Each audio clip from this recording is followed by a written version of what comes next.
Hi guys.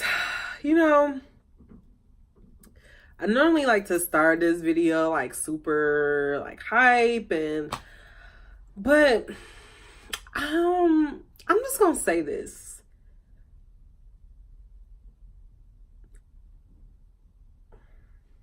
Something does not want this information to get out there. It seems like ever since I said that I was going to start doing this series entitled How to Make a Change, shit has been changing in my life. And honestly, I wasn't even going to play into it, and I didn't think that it had anything to really do with necessarily me putting this information out there. But like I just tried to make this video like 3 times, and like I swear like something stopped me, and it wasn't anything to do with like me. Like there was like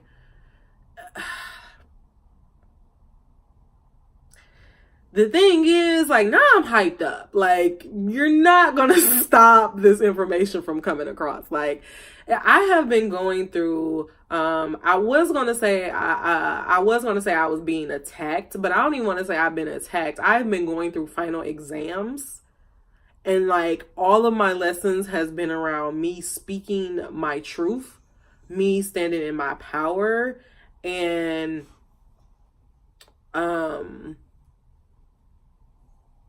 yeah, and my sense of self-worth. Like those have been the 3 areas that have been attacked: me speaking my truth, me standing in my power, and my sense of self-worth. And there have been things that have been happening to me lately that has just been like making me like, the old me probably would have folded and just been like, okay, fuck this change shit. Like fuck trying to make a difference, fuck trying to be a better person. Like this shit just ain't working. Like the old me probably would have just gave up on it.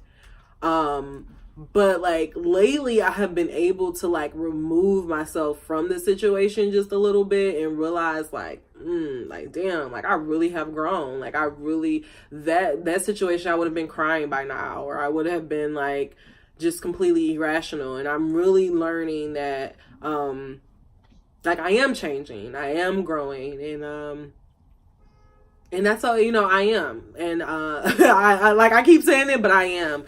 And the challenges that I'm going through right now, I am not going to claim defeat. I claim victory over them. And just like I said, I'm going through final exams because I'm gonna ace this fucking test. Like it may be hard, I may stumble, but I'm prepared for this, and I'm gonna ace it. And the thing that the reason why I say those 3 things have been attacked for me, because those 3 things, my sense of self-worth, my me standing in my power, me speaking my truth, like all of those are tied to my emotions. And the problem that I have had in the past is that I have been so controlled by my emotions. Like I don't speak about things because I'm from this high place or because I have evolved. I speak about it because I'm struggling with it, because it's something that I'm obviously like trying. I've been going through these lessons enough to be like, oh, okay, it's important to look at your emotions, because I know what it's like to not, to not listen to your emotions and to not pay attention to it. So, I say all that to say that my lesson and what I am realizing is that when I'm going through these exams, and when my emotions are being tested, that it is important for me to not be controlled by my emotions and to not let my emotions stop me from moving. And that's what it has been doing. My emotion, like I've been working, like I edited a couple of letters for Honestly Sis, and I wrote some, I've been writing for my novel. I've gotten back into the swing of things. But like stuff like this, like I'm like, oh, like I haven't, I'm like, that's extra. And like, I'm just going to focus on the things that I need to do right now. And what I'm realizing is that no, like there's obviously, I need to get this information across. So, I didn't expect to say that, but I am saying that to just be real. Like, there's obviously like, I don't know. All I'm going to say is that if you ran across this, it's a reason why you ran across this information. And I promise you that I'm going to give you all the information that I have. And I hope that this information will help carry you to the next level. All right. Welcome to the channel. Welcome back if you are welcome back if this is welcome back. All right. I say y'all, it kind of threw me off. Like I'm speaking this because I'm a little bit emotional about it, and it's just kind of like, whoa, like it's crazy when you realize that the stuff that you do, that something is trying to block it. That it's a disarming, not even a disarming, it's just like okay, like it lets you know that you're doing something right, so let's just keep doing right. Let's just keep putting this goodness in the world. So welcome back if you are new to the channel. My name is Honest Am. I am the editor-in-chief of the Honestly Sis newsletter, a bi-weekly newsletter geared toward millennial women who are truly trying to get their shit together. My fellas, do not let that deter you from diving on into those archives. Down below in the description box, it will be information about how to learn more about Honestly Sis. We're always looking for more stories. It will also tell you information for the archive. In the archive, I will always say go check out the archives because it's a lot of this information about trying to make a change, but it's also told in like real time. And because I am a writer and I am better with words, like I actually had time to clearly articulate what I'm trying to say. So let's just do some really quick ground rules before we get into it. I am going to mispronounce some things. If it does not stop Charmaine the God, it's not going to stop me. I'm going to cuss. I have my incense burning, so when you see the smoke, that is what it is. And I cuss and I say God in the same sentence, like because I just feel like I am made in God's image, so he talks like me. She talks like me. She is me. So yeah, that's that. So this is the part 2 of how to make a change. I always have my notes. I love notes.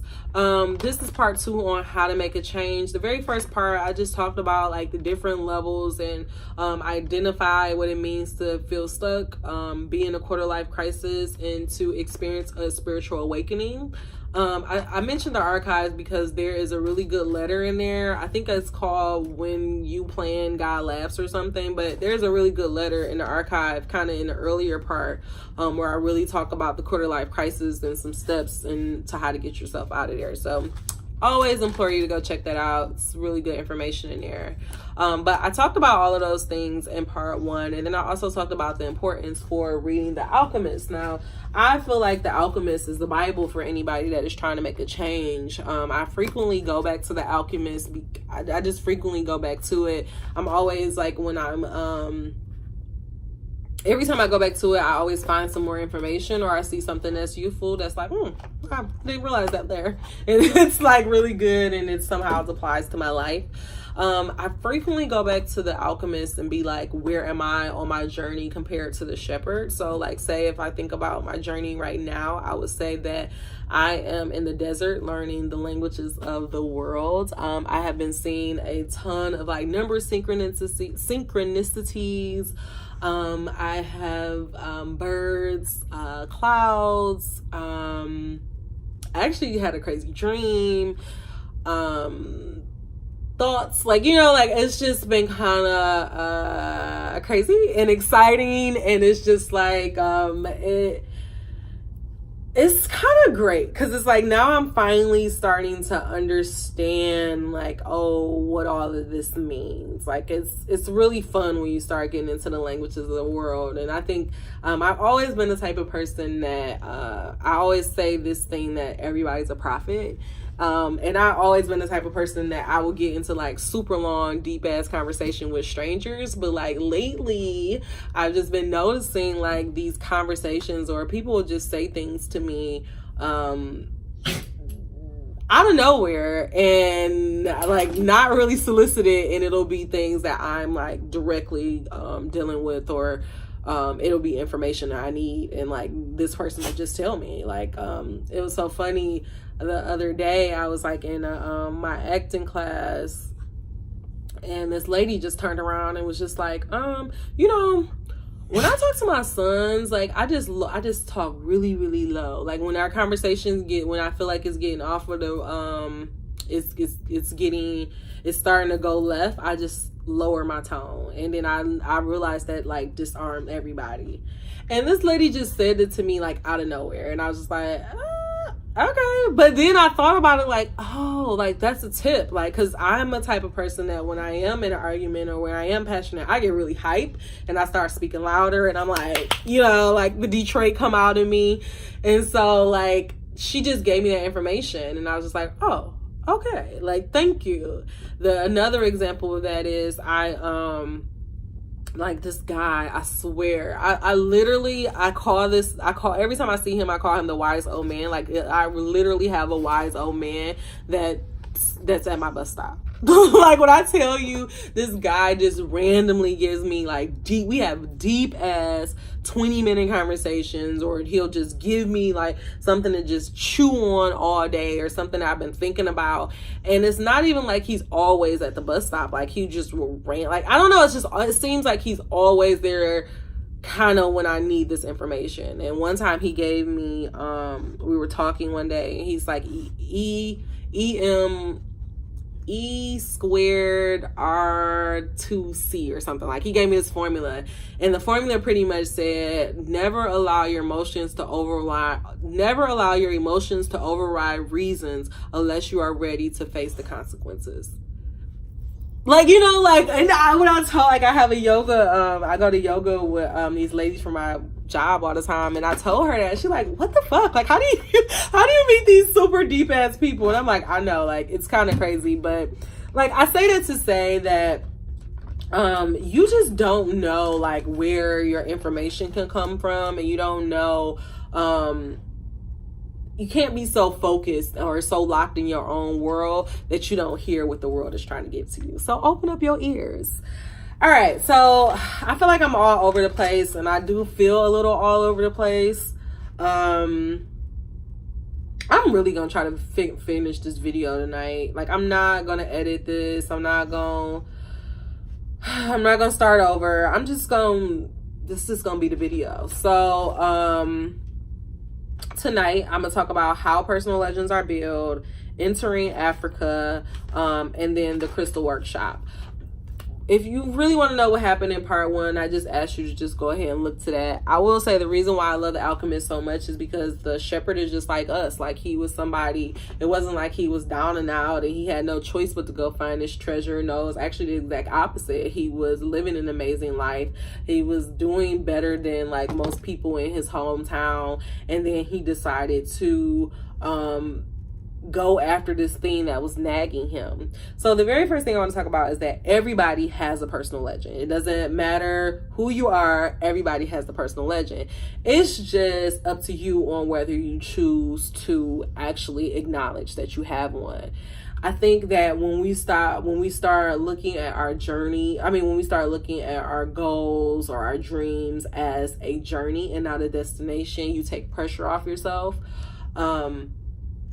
And it doesn't matter how big your dream is, it can be broken down into small, actionable, reasonable steps. So say that you have a dream that you want to be the next Ava DuVernay. The very first thing that you're going to have to do is you're going to have to write a script. You're going to have to learn how to write a script. So right then and there, you have this journey that you can go on. You have this journey of learning how to write a script. You have the journey of finding an idea. You have the journey of fine-tuning the script. You have the journey of entering said script. Of shooting said script or finding a team for said script. Like, you get what I'm saying? Like, when you start taking these big ass dreams and just bringing them down to small steps, like, you can make it happen. Anything is possible. Now, what if you say, girl, I ain't got no dream. What you talking about? Like, I don't have a dream. Like, I'm tired of people saying that everybody have a dream. I don't have a dream. I'm going to tell you, you are a fucking liar, because you do have a dream. You do know what you want to do. What you are afraid to admit this shit out loud because it's scary. I get it. Like, nobody wants to say, like, at 30 or at 35 or at 40, oh shit, I want to change my whole life. It sounds crazy. You feel like you should have your shit together. But let me tell you something.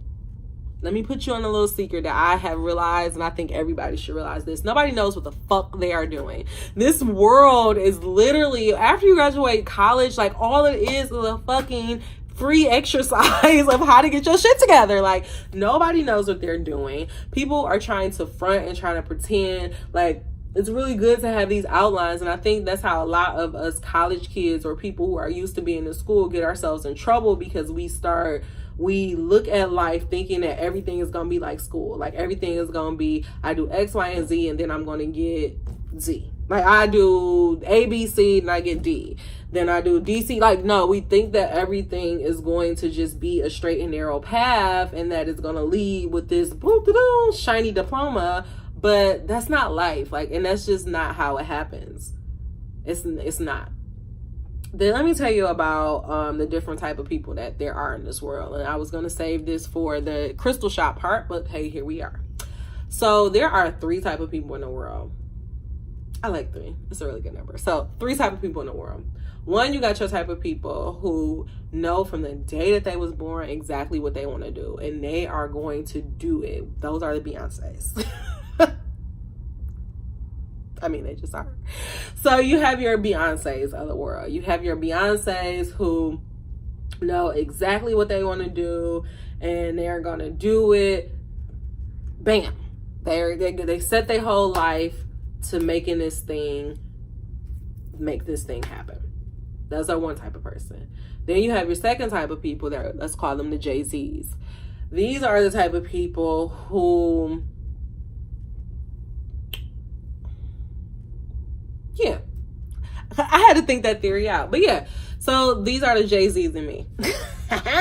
Yes, because I am a young hoe. So anyways, the Jay-Z's of the world are the ones who have an idea of what they want to do, but circumstances and their family or society tells them that what they want to do is not really practical, and that you have to do what you have to do to survive. So instead of going after that wonderful, amazing dream, you just do what you got to do to survive. And for a long time, it's going to feel cool. You're going to feel good. But then eventually your soul, because your soul never lies, your soul knows you. Your soul knows your personal legend. Remember, I said that in part 1. Your soul knows what you are going to do. So at some point, your soul is going to say, hey, girl. I know you think this cool. I know you think you about to go to the top of corporate America, but bitch, that is not what we're here to do. Those are your Jay-Z's. Those are the ones that have seemingly done everything right or not right. And they get themselves to a place where they are comfortable and they are surviving, but they realize that there is something more. Those are the Jay-Z's and those are the shepherds. That's why the Alchemist is so important, because this, remember what I said, this wasn't some guy who knew what he wanted to do, knew that this treasure was there. This is somebody who was doing something else. Then we got the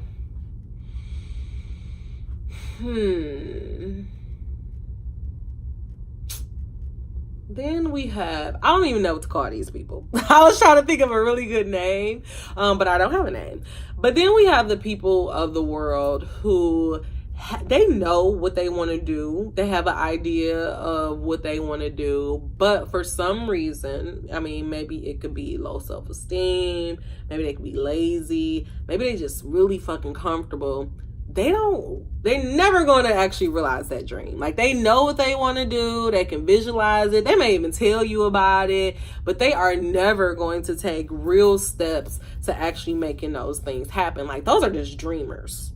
Like, they just dream. Like, they just like, those are the people who have no problem with talking about how they gonna have this 18 garage, car, house, whatever, and they not gonna do a damn thing to try to make that a reality. And then those are also the people that probably gonna tell you that what you doing is unrealistic. Just being real. So those are the 3 people you have in the world. You got your people who knows what they want to do. You got your Beyoncés in the world. You got your Jay-Z's in the world. And then you got your people who know what they want to do, but they just ain't gonna ever do it. Like, they just, it sounds good, but they're never gonna do it. So what do we do once we realize that, hey, I'm a Jay-Z and I'm gonna figure out like what I want to do? Now we're entering Africa. I feel like it's so beautiful that there was 2 things that happened in the story that I really loved. The first thing was the old wise man told him this tale about this young boy going to this castle. And this old man was like this mysterious castle. It was so beautiful, and like a lot of people didn't get to go, but this man was like, I'm gonna let you in here, but I'm gonna give you this spoon, and it's gonna have some oil in it, and I want you to take this spoon and go explore the palace with it. So the young boy, he goes look at the castle, and the first time he goes and look at the castle, and all he's doing, he's focused on the spoon. So then the old man comes back. He said, all right, so how's the castle? He said, oh, shit, I ain't seen nothing. Like I was, I got your key. He said, oh, go back, do it again. So he goes back in, and he's looking at the castle. And he comes back, and the guy said, where the oil at? He said, oh, I was looking at the castle. Go back and do it again. So the moral of the story is that as you are going, just like I was kind of telling you in the beginning, I hope I didn't tell the story again, but as I was saying in the beginning, you can't be so focused on your destination. Once you realize that, oh, I have this very big dream, I want to do X, Y, and Z. These are the steps that I'm going to do X, Y, and Z. Now you have to do the steps of doing X, Y, and Z, but you also, this is the step to do X, Y, and Z. So you have to stay focused on what you want to do, but you still can't be so focused on what you're doing that you're not looking at the castle, that you're not looking at the world, that you're not realizing that there's this man at the bus stop talking to you, telling you information that you need to carry you on your journey. Okay? So that's the very first thing about entering Africa. I love The Alchemist, because the very first thing that happens is this nigga get robbed. Like, he literally gets robbed. He goes over to Africa after selling his sheep and realizing his big dream, and he gets robbed. And what does he do? He's just like us. He like, what the fuck? Like, I do all this, and I'm going to go chase this dream, and this what I get? Like, this what happens? I love it because it lets you know right off the bat that whatever you do, the first thing that you do, you probably not going to succeed. Like, something's going to happen. Something's going to go wrong. You may not be that good at it. What you originally thought was going to happen is going to take more work. Say you want to, you have a dream of having a food truck. And you like, oh, it's going to be easy to get a food truck. All I got to do is get a food truck, maybe get some money to get some groceries. But then you realize, oh, shit, I got to have all these licenses. So now it take you back because you ain't got the money to have the license. So now that knock back your schedule. Or so now you got the food truck, and now the engine is out. It doesn't matter where you want to take this or what you want to apply it to. It's to let you know that there is going to be it's just going to be a rocky road. Like, there is not going to be smooth sailing. So you always need to stay vigilant and not take it as though God is attacking you, but more so take it as, just like I said, I'm taking a final exam, and I'm trying to figure out, like, did I really truly learn these lessons? I was listening to Debbie Brown. She has a podcast. Sorry, no, I low-key love Debbie Brown. Like, you know how you just randomly find people? Like, I feel like her spirit is so, like, I don't know, she just exudes this. Anyways, like, I love Debbie Brown. She has a podcast now, and I'm about to get in it. It's like 2 episodes, so I can't get too far in it, but I'm excited about it. I'm subscribed. But in the podcast she had with Charlemagne, they were kind of Charlemagne had said something that just really stuck with me. And he said that, we complain. We don't never complain we complain to God when something bad goes wrong, but we never complain to God when stuff go good. Like, we don't ever just be like, when shit is popping in our world, like, God, why you showing out? Well, sometimes I'll be like, Jesus, you showing out. But most times you'll be like, Jesus, like, you just gonna keep blessing me? How many more times you gonna bless me? Like, God, stop all this blessing. Like, we never do that. We never be like, God, why you bless me with this? Like, why? Why you give me this and really want to answer? Like, we never do that. We just like, thank you, Jesus, and move on about our day. But let God give us something or take something or block something from our path, and then all of a sudden we like, God, what the fuck? Like, why you ain't? We going off on him. We telling him he needs to tell us a sign. He need to show us right here and now, flat out, like, is this really happening or not? Like, we get really upset. We boss up on God when we feel like he giving us something wrong. Like, instead of just being like, oh, if you don't get something, or if all of a sudden a shady friend reveals themselves as a shady friend, instead of being like, oh, okay, like, maybe God didn't, that wasn't my opportunity. Maybe God didn't want that. Maybe that wasn't the best place for me. We don't never look at it like that. We always look at it like, well, God, why you ain't give me that? Like, I worked so hard. I've been doing all this. Why you ain't blessing me? we gotta stop that.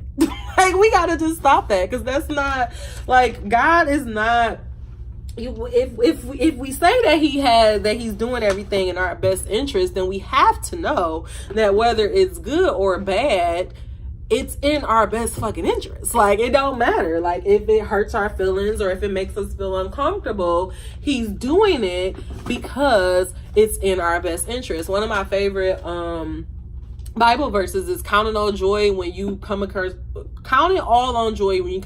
trials of any kind.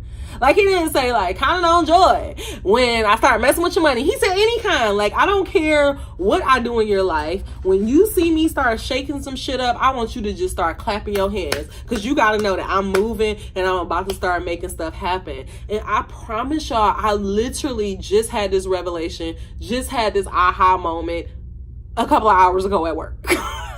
Like, I'm not so evolved to where I do this a couple of days ago. No, I literally just realized, like, damn, like, oh, my life about to change. Like, stuff about to pop off for me.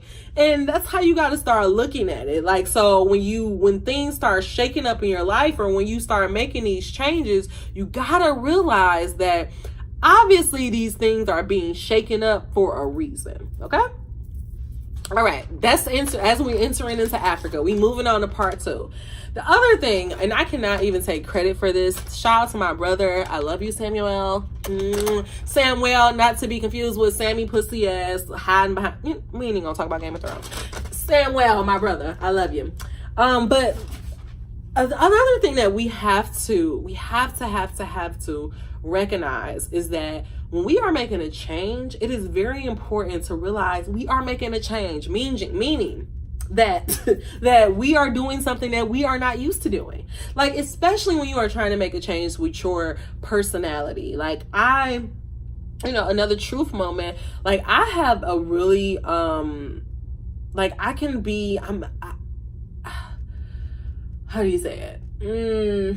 I can be unreasonable. Like, I can be really unreasonable. I can think that I want people to read my mind, or as a writer, and it's so funny, like, I literally just realized this about myself. Like, I can write about what I'm going through. I can do this. I could tell people personal things about me. But when it comes to personally speaking up in my relationships, ain't happening. Like, I don't know. Like, it's something, like, it takes for, like, something dramatic to happen, or for me to, like, get up here and then I'm like, what the fuck? Like, then I'm on 10. Like, then I'm just, like, too much. So I had to realize, like, as I'm trying to make this change, like, sometimes I still get very frustrated with myself, that I'm just like, oh, fuck, like, but I still got mad, or I still did this. And I was just like, hey, girl, you are trying to undo something that you've been doing for 30 years or for 27 years. Give yourself a fucking break. Like, so, and if you are, like, say if you were like me and you are somebody who didn't go to school for writing, or you're trying to do something that you're not technically trained for, give yourself a fucking break. Like, yes, you are going to be the best, but just not today. Okay? So the thing that me and my brother came up with is thinking about changes as if you are going through school. So say, like, when you were in elementary school, you were really unsure about yourself. It was your first time away from your parents. You didn't know if you was cool. You didn't even know if you was skinny or fat. Like, you didn't know if you had the right clothes. You didn't know if you were rich or poor. Like, you didn't know what the fuck was going on. Like, you was just trying shit out. That's elementary school. Then you get into middle school, and now you're like, oh, you used to being out, you starting to feel yourself a little bit. Like, you feel like you know where you're going. You feel like you know the type of people that you are going to hang out with. You starting to understand which subjects you kind of good at, you kind of not good at. And then you get into high school. Now you in your bag. Now you fucking grown. We all thought we was grown. So now you grown. Like, now you know exactly who you are. You know what you want to do, and you are going for that shit. You are standing up to your parents if they challenging you. You sneaking out the house. Like, you going behind your back, doing back curves. Like, you just out here. That's high school. Then you go to college, and you got to do that shit all over again. That's life. That's making a change. And I was like, oh my God, Sam, you are amazing, nigga. You need to write a book. I really was like, that was amazing. Like, and to me, like, immediately when he said that to me, I was like, oh, at the time I was in middle school. I was like, oh, I'm in middle school.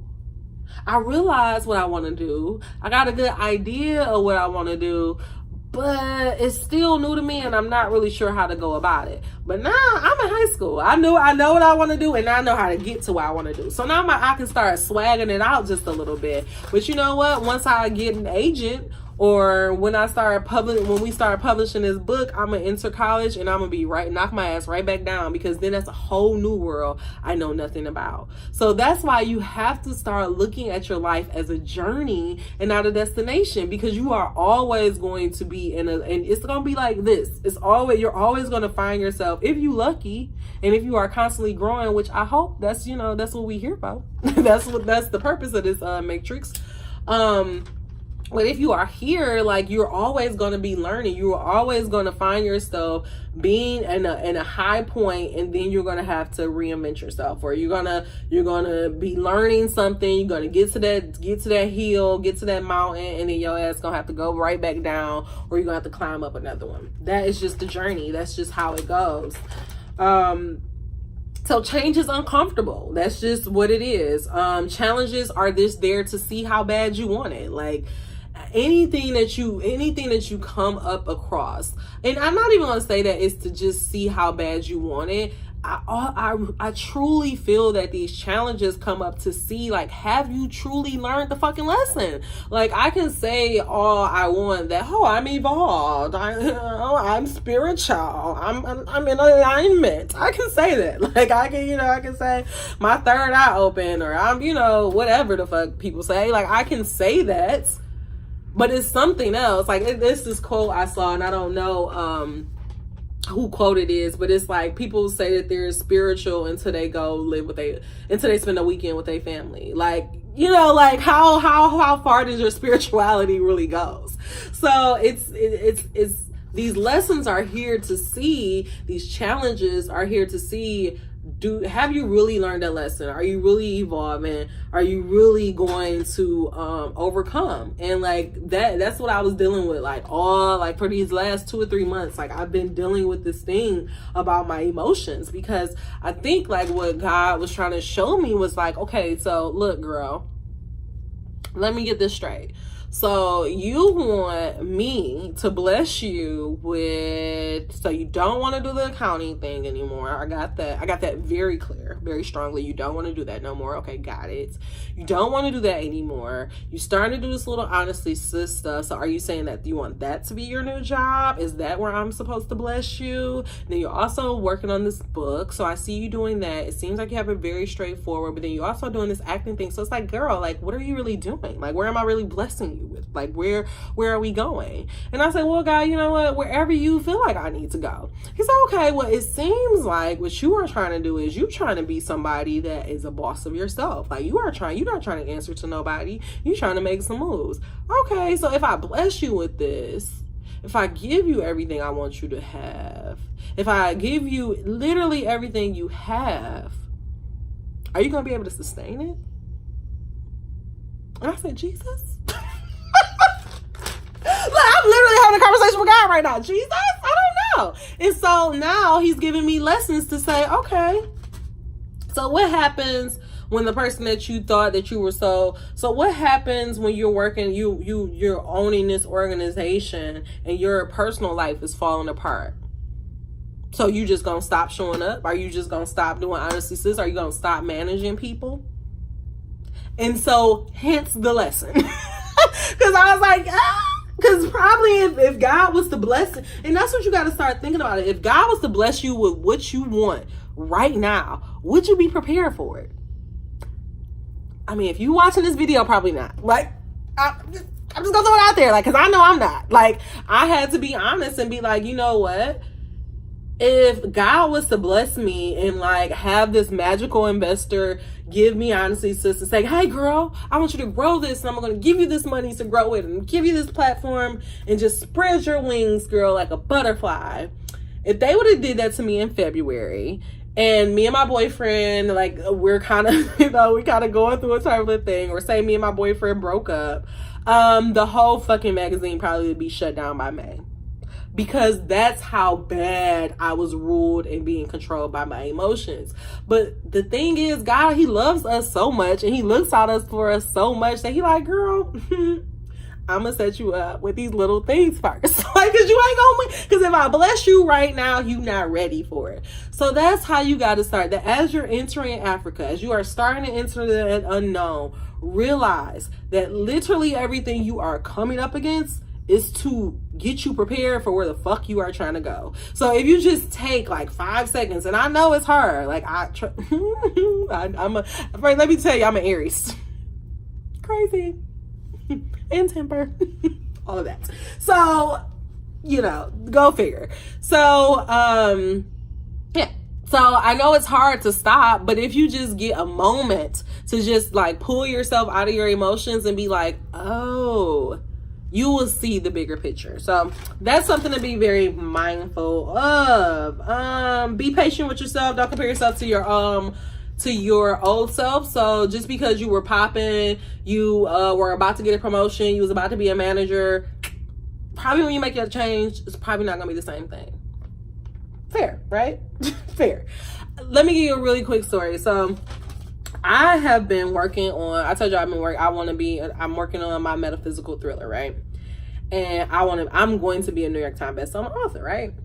So I did my 4th draft, and like I got my after my 3rd draft, I got my manuscript critiqued, and I went in here, I did these separate storylines, and I said, okay, so now I'm doing my plan. I'm just walking out my steps.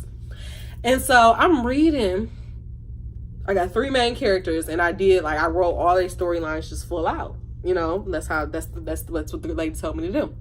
So I'm reading this information, and as I started with the very first character I wrote, so I'm working my way up. And I read hers, and when I tell you I boo-hooed, cried, was crying real life tears, uncontrollably, sobbing, talking to my therapist, oh my God, I'm not gonna write this book, I'm a liar, I'm a fraud. I was just saying all this shit, it's just, I'm like, this is horrible, this is the worst shit I ever read, why did I think that I could do this? Why am I on the internet lying to people? I went through all of these emotions in February. Thank God for my boyfriend, because he was just like, girl, first of all, I want you to feel these feelings. I want you to take this. I want you to suck it up, because I know that shit hurt. And then I want you to figure out what you did wrong. Figure out what is wrong. Figure out how you can fix it. And do you know, I went to find Skillshare, and I literally, because I ain't about to pay for it. I ain't got money like that.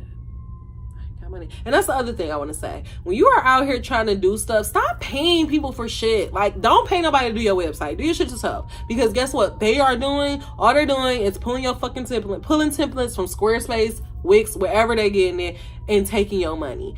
Learn how to do stuff for yourself, so then when you become a boss, and I learned this from Angie Martinez in her book, learn how to do shit for yourself, so that when you become a boss, you can tell people how the fuck you want it, and you can tell them exactly how to do it because you did it yourself. So I say all that to say, I lost my train of thought. But anyways, damn, what was I saying? Oh, so I went to Skillshare, and I literally was trying, I literally went back to, okay, so what's a verb, what's a noun, how to make a sentence, I literally, and I didn't do all of them, this doesn't have to be a 5 week thing. I literally went in, sat in for 5-6 minutes, sat there for maybe 2 or 3 minutes. I'm like, oh no, I know how to do this. Did the quiz, okay, good, I know how to got this. This not the problem. Okay, what about this? Literally figured it out and was able to nail down, oh, I don't have any sensory description. Bam. Now I'm in here. Now, and the funny thing was, I started with Vera because she was the first one I had finished writing from beginning to end. Ended with Emma because she's my main character. And her story was so much better. And then I'm by the time I figured out how to fix Vera, I get to Emma and I'm oh shit, I am a writer. So that's I say all that to say, be patient with yourself. You're gonna cry, you're gonna fuck up, you're gonna feel like a failure, you're gonna feel what the fuck you doing?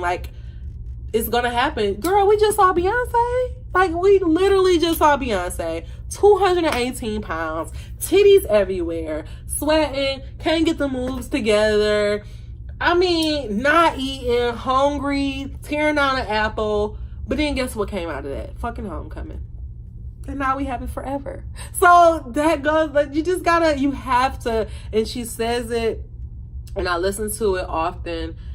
She wanted people to not only appreciate the journey, like, she didn't want them to just appreciate what happened. She wanted them to appreciate the process. And that's how we gotta get. We gotta get away from being so focused on attaining this thing and just to understand the process. Okay? All right, really quickly, entering the crystal shop. So after he gets robbed, he ends up finding this, he's robbed, and he goes to this crystal shop. It's kind of dusty in there. This guy's a little weird, but he tells him, like, I'll clean off your stuff for you if, you'll give me food or whatever. So he gets in this crystal shop, and pretty much in this crystal shop, he revives it, and he gets it back to life. But I feel like the crystal shop is so important for two things. For one, because the merchant and the baker, and I think it was like 3 other people, but it really tells in detail like all the different type of dreamers it is. Kind of like what I was telling you before. Like, you're gonna have people who are just okay. Like, you're gonna have people who are going to accomplish their dream and then be so afraid that their dream is going to fail that they don't take any risk, and then they're going to self-destruct.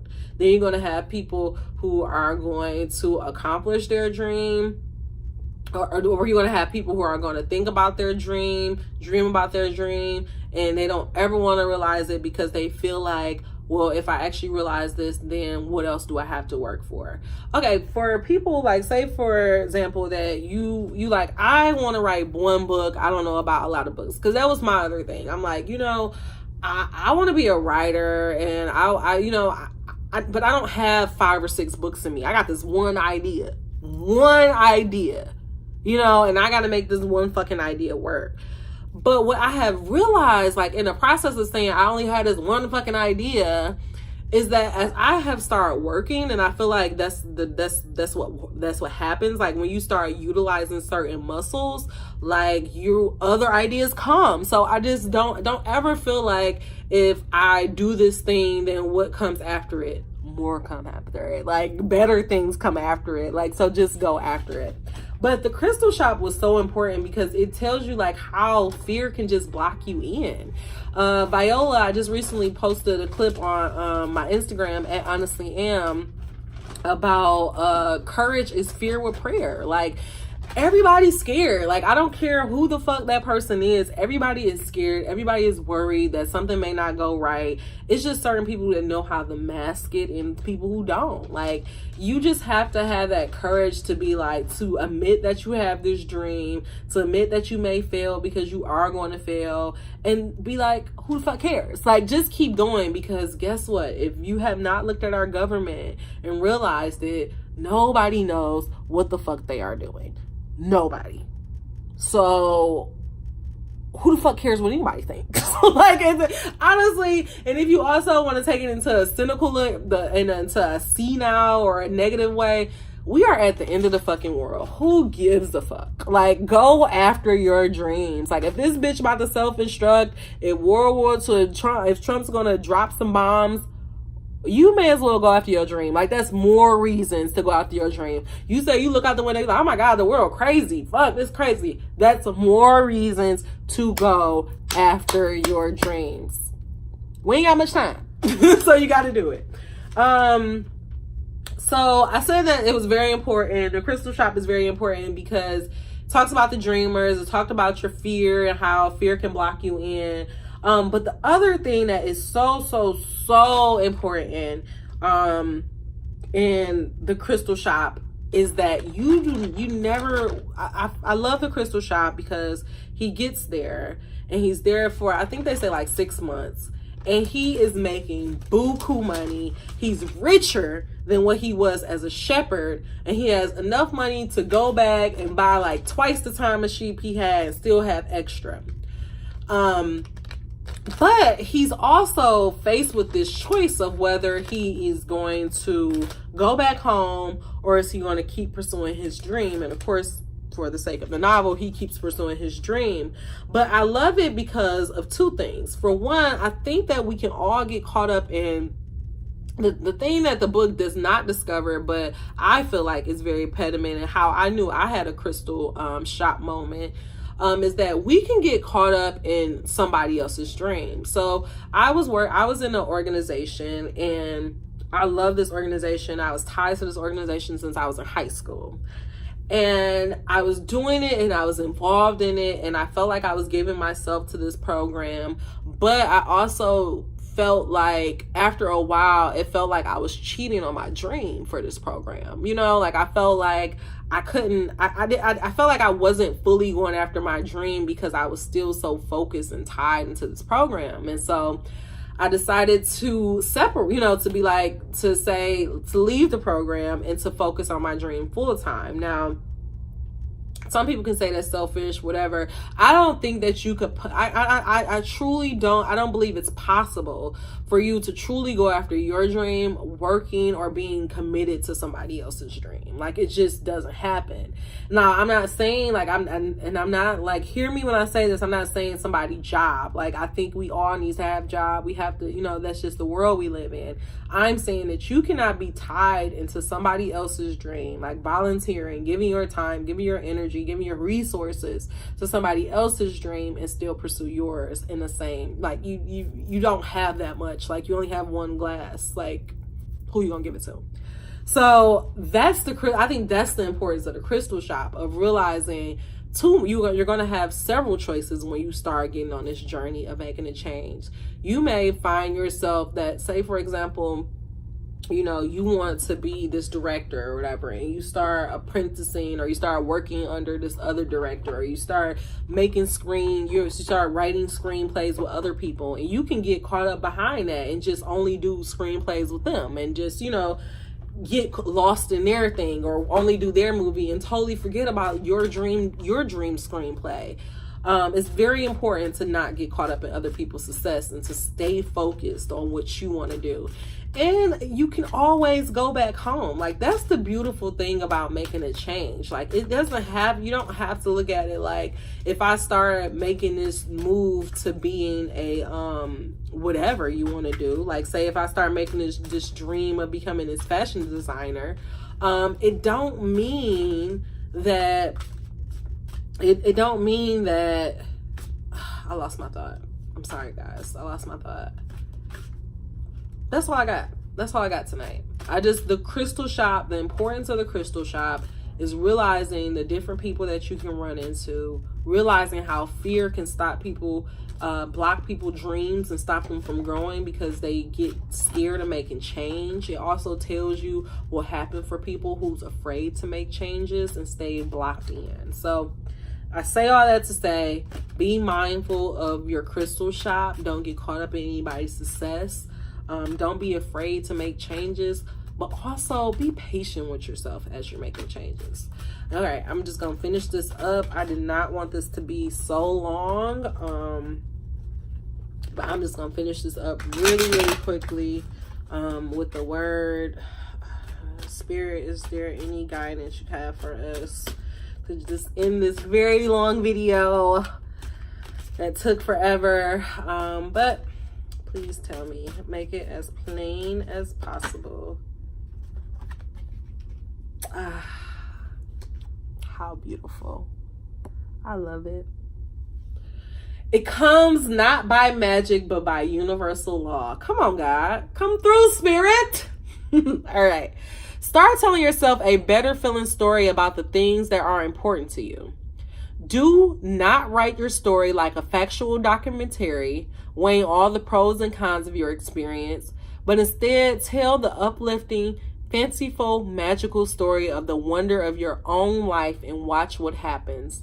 It will feel like magic as your life begins to transform right before your eyes, but it is not by magic. It is by the power of the laws of the universe and your deliberate alignment with those laws. Ha! Come through, spirits! I I love it. It is not by magic. It is by universal law. So this is just to let you know that you don't have to have some secret sauce.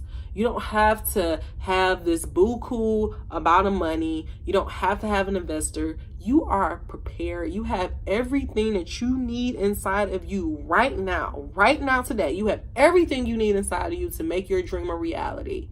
All you got to do is start thinking about it. All you got to do is start moving and start telling yourself better stories. Tell yourself of the wonderful director that you're going to be. Tell yourself of the wonderful movies you're going to produce. Tell yourself about that wonderful stage you're going to rock. Tell yourself about that wonderful fashion line you're going to debut at New York Fashion Week or Paris Fashion Week. Dream those dreams out loud. Say them boldly. And don't worry about how it's going to happen, because by universal law, it's going to happen, not by magic. All right, guys. That's all I got for you today. It was long, may have been a little all over the place, but I really, really hope that I said something that touched you, that resonated with you. If I did, if you got to this end of this video, thank you. Please, please, please tell me what your biggest takeaway was. You know, if you have another book that helped you a lot, please give me that information. If you have a story for Honestly Sis that you want to talk about, you know, being frustrated or trying to find your way, let me know. Reach out to me. My information is below. And just take care, guys. Like, be good. I said that as a joke earlier, but I'm being very honest. Like, what you got to lose? Absolutely nothing. I promise you, on the other side of fear, on the other side of loneliness, on the other side of frustration, is something so much better. All right. Have a good day. Mwah. Namaste. Until next time, be good to yourself and to others. Bye.